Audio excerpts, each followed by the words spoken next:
For more, we turn to Ned Temko, a writer for the Observer newspaper in London. Ned, welcome back to the program. What do we know that's happening tonight?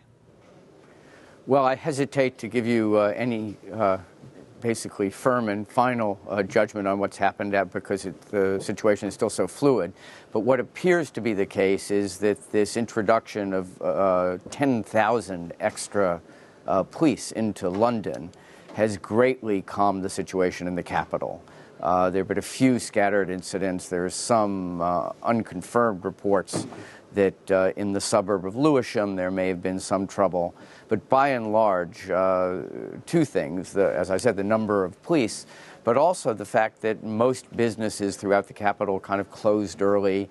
When I came to the studio here across London from the northwest suburbs, it was like a ghost town, and you would go through King's Cross, which is generally a very crowded part of the city, and it was virtually empty. Now, the bad news for the government is that in the second and third most important cities of the country, Birmingham and Manchester, there has been trouble tonight, but on nothing like the scale of the last couple of nights. Is there any common agreement anywhere in all of this, Ned, on what really sparked this? We know of the shooting of the man who now apparently did not shoot first, the young man, Mark Duggan. But do we know whether there's something else underlying all of this which caused such a spectacular reaction?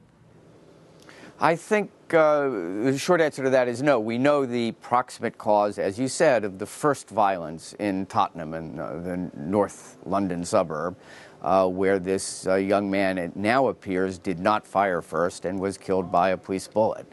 And that most commentators and politicians understand. They don't condone it, but it wasn't that surprising.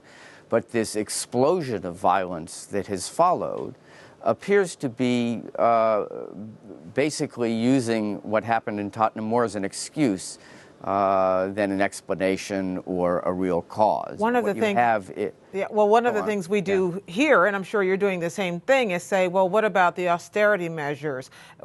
Is this happening mostly in poor neighborhoods who felt unduly affected by this, or is this just random?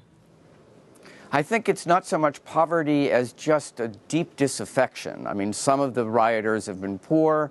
In some areas, they've been disproportionately black.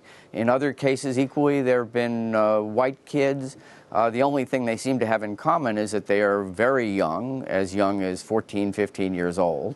And they've kind of marauded the streets of the major cities playing hide and seek with the police and have a number of aims. One, to loot.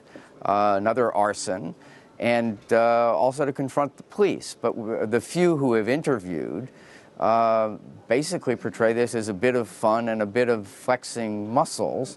And as one group of girls who was interviewed earlier this morning after last night's rioting said, it's to show that people with wealth and power don't run the show, we do. So how are the people who do run the show, lawmakers in particular, how are they responding to this? Well, initially, I think everybody was taken by surprise, and you've seen this dramatic turn in the last 24 hours. As you mentioned, David Cameron, the Prime Minister, cut short his Italian summer holiday. The Deputy Prime Minister had cut short his holiday, as had the Home Secretary earlier. And there was an emergency cabinet meeting this morning at which it was decided to bring in all these extra police, and equally surprising, to recall Parliament, which is on holiday as well, for the first time since 2002. And I think the point of this is that the government wants to show that it has full control of the streets, because obviously politically the last thing it wants to do is to create the impression, fueled by anger, real anger on the streets, that somehow it has lost control. And the same goes, I imagine, pardon me, and the same, I imagine, goes for Scotland Yard and for law enforcement as well.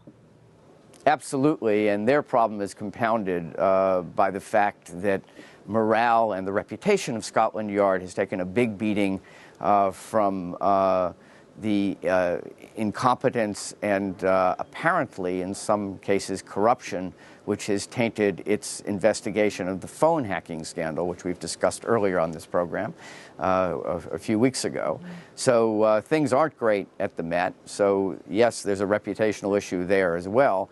One of the interesting things is that all mainstream politicians, and that includes the opposition Labour Party, have made it absolutely clear that no matter what the long-term debate, and there will be one on the causes of such widespread violence and rioting, the main political priority is just to create law and order because there is real popular alarm. How does this compare to past uprisings? I think back to the riots in Brixton, which now are more than 20 years ago, and it was also an impoverished neighborhood, disaffected people participating. But is this on a bigger scale?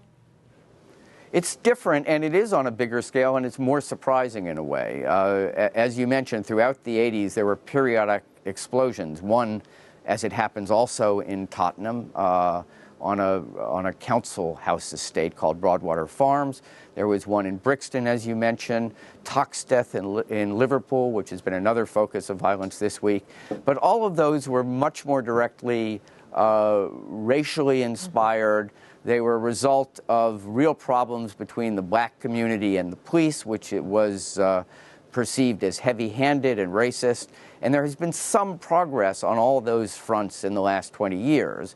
What is different this time is that this seems much more opportunistic. It seems much less coherent politically and much more 21st century. A lot of this is fueled by people with their BlackBerries sending coded messages saying, hit this store, hit that store, and it makes it much more difficult for the police. But I think what the government will hope after tonight is at least in London they've turned the corner. Well, we hope things continue to calm down. Ned Temko of The Observer in London, thank you so much.